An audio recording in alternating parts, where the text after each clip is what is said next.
या गुरुदेव, मुझे junk food खाने की बहुत क्रेविंग होती है और जब कुछ नहीं मिलता तो मुझे बहुत गुस्सा आता है।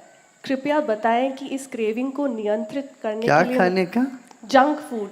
Junk food. तो कृपया बताएं कि इस क्रेविंग को नियंत्रित करने के लिए मैं क्या करूं? नहीं, कुछ नियंत्रित मत करो, जितना खाना चाहे तो खा लो। सामने रखे जंक फूड खाते जाओ।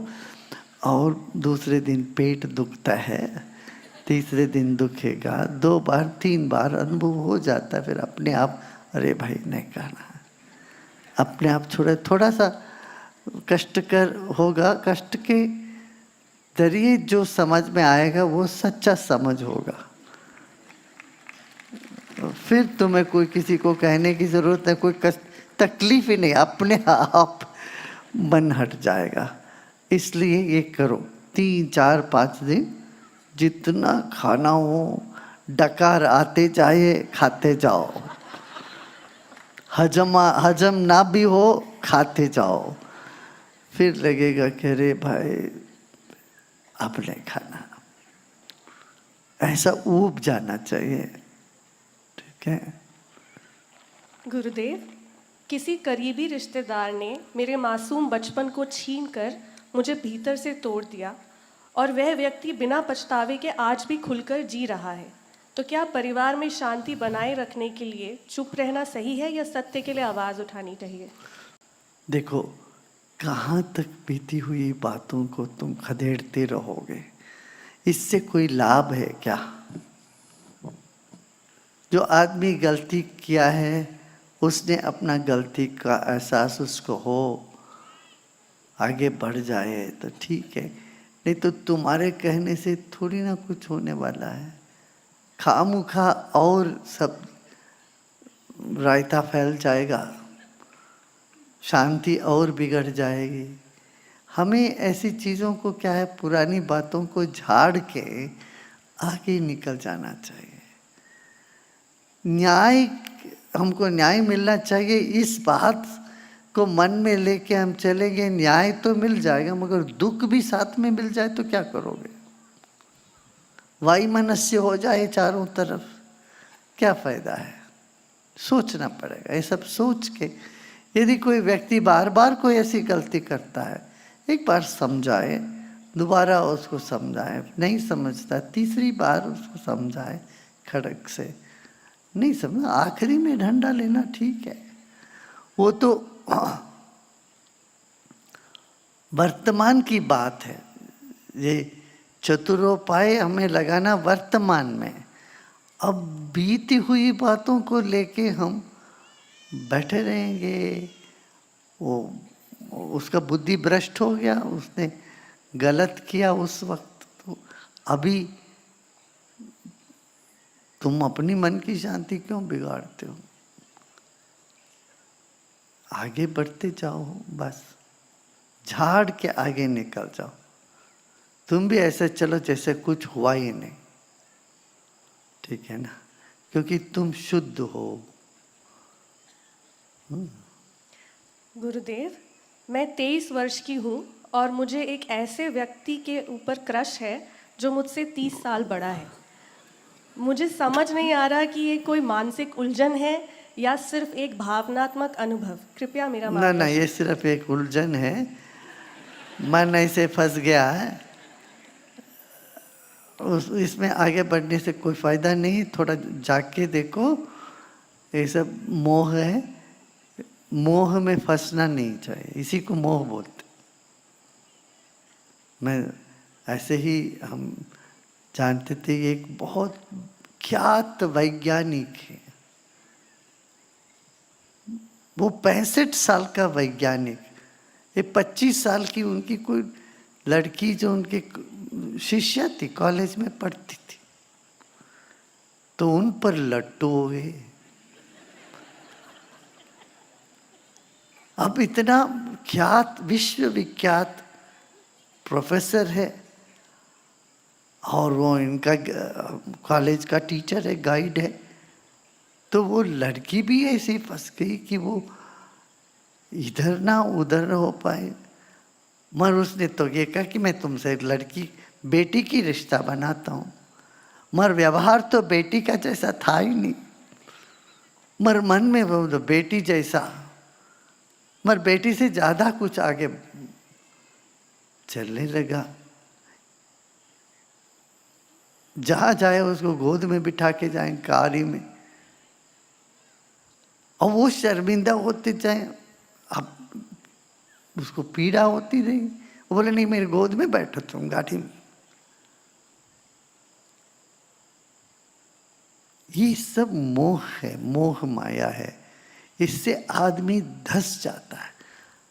और इतने बड़े प्रोफेसर, उनकी पत्नी आके रोए, हमारे पास आके रोती थी उन दिनों में कि मैं 80 की दशक की बात कह रहा हूँ, 82, 83, 84 की बात। उसकी पत्नी रोई, देखिए ऐसे करते। अब वो इतना ज्ञानी है, उसको कौन समझाने जाएगा। समझ, ये बड़ी दिक्कत है। इसी को माया, मोह माया कहते हैं। इस तरह से मोह माया में पड़ जाते हैं लोग, फिर उससे दुख ही दुख मिलता है। और परिवार दुखी है, उनके परिवार दुखी है, वो भी दोनों दुखी है। इस तरह से करके उसका एक ऐसा अंत हुआ। इस तरह से लड़की भी झूठे झान करके भागी।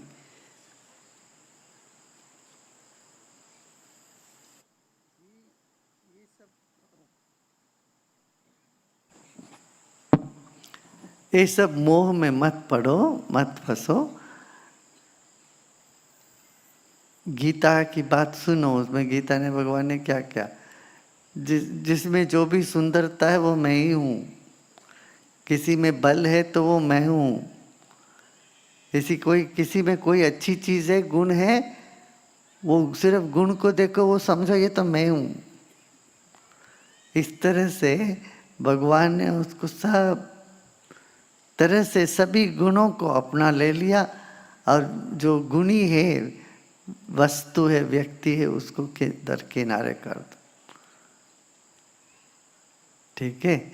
जो तुम्हें किसी का गुण पसंद है, और क्या पसंद है, उसमें कुछ गुण होगा, कुछ प्रतिभा होगी। वो प्रतिभा सब ईश्वर की प्रतिभा, ये समझो। ठीक है ना। अब अमला जी 2-4 गीता हिंदी में लिखी हो, सुना देगी भी तो। उसके बाद 2-3 इंग्लिश का ले लेते हैं। और कुछ है क्या हिंदी में? है तो। ओके, एक और बोलो। हाँ। गुरुदेव, हिंदू समाज में अलग अलग गुरुजन, संप्रदाय और पूजा पद्धतियां होते हुए भी हम सबके बीच सौहार्द और एकता बनी रहे, इसके लिए क्या करें? क्योंकि कई बार ये विविधता ही क्लेश का कारण बन जाती है। विविधता तो सनातन है। जैसे प्रकृति में विविधता है, ऐसे सिद्धांतों में भी विविधता है, ग्रंथों में विविधता है। हमारे देश में एक धर्म ग्रंथ नहीं है। हमारे देश में धर्म ग्रंथ माने पूरा लाइब्रेरी है। तो ये तो बहुत अच्छी बात है।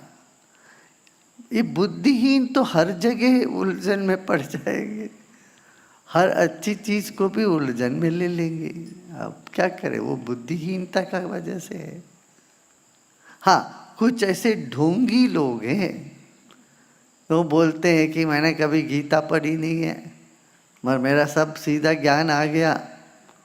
आ गया होगा भाई, मगर फिर गीता हमने कभी पढ़ा नहीं है, इसका गर्व करना इतनी मूर्खता है। शेक्सपियर तो पढ़ लिया है, दुनिया भर के अंग्रेजी नॉलेज सब पढ़ लिया है, कि 700 श्लोक गीता कभी नहीं पढ़े जी हम तो। ये बेवकूफ़ी है। और बड़े बड़े मूर्तियां खड़ा कर देना, कोई संत ऐसा नहीं करते हैं। संत क्या स्थूल से सूक्ष्म की ओर ले जाते हैं। हमारे शास्त्रों में भी यही है।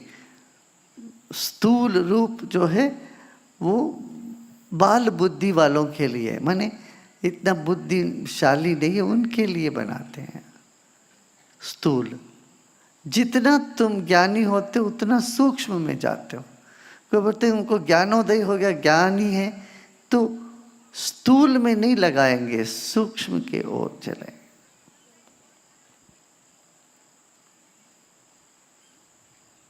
पहाड़ों के ही देखेंगे तो पहाड़ ही भगवान है, पहाड़ ही ब्रह्म है।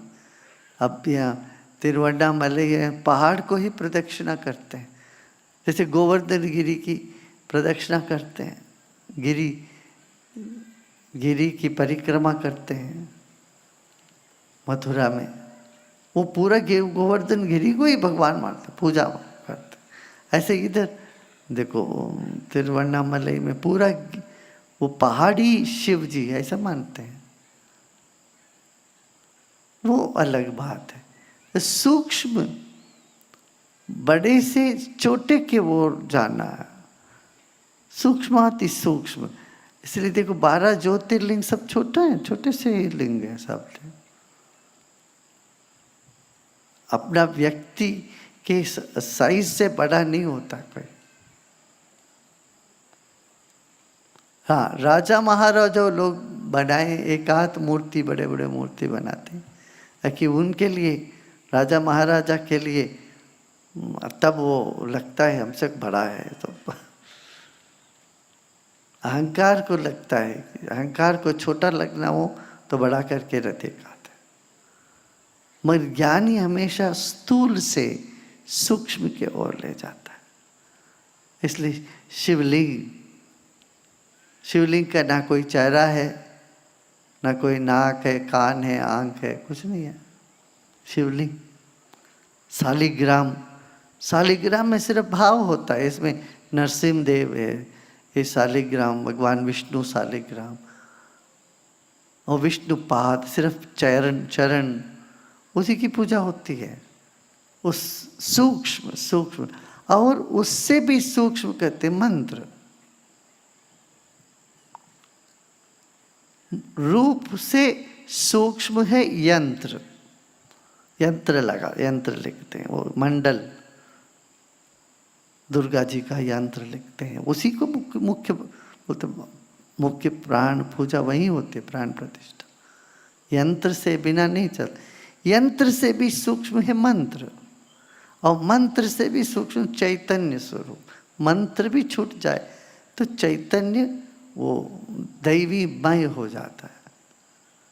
यहाँ ये ले जाते हैं बड़े बड़े सिद्ध महात्मा, ज्ञानी, गुरु, ऋषि, महर्षि का पूरा दृश्य से दृष्टा के ओर ले जाना है। ऐसा नहीं बड़े बड़े दृश्य समझ में फंसा दे सबको, ये नहीं करते कभी। जब शिव का नाम लेते हो तो बड़ी मूर्ति दिखे तुम्हारे दिमाग में, बड़े बाधा हो गया ये तो। शिव सोचे तो इतना बड़ा मूर्ति दिख गया। अरे शिव का ध्यान करो तो तुम शिवमय होना है तुम्हें, तब तुम्हें मूर्ति नहीं होनी चाहिए। इसीलिए शिव का लिंग रखा,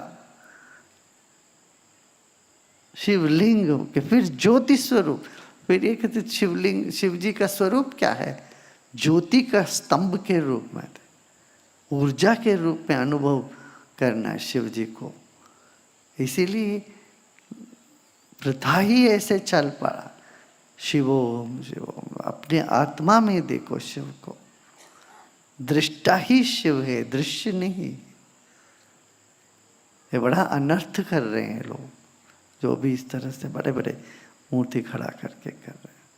लोगों को इसके इस वजह से ध्यान से वो लोग छूट जाएंगे, सच्चे अनुभव से दूर हो जाता है इससे।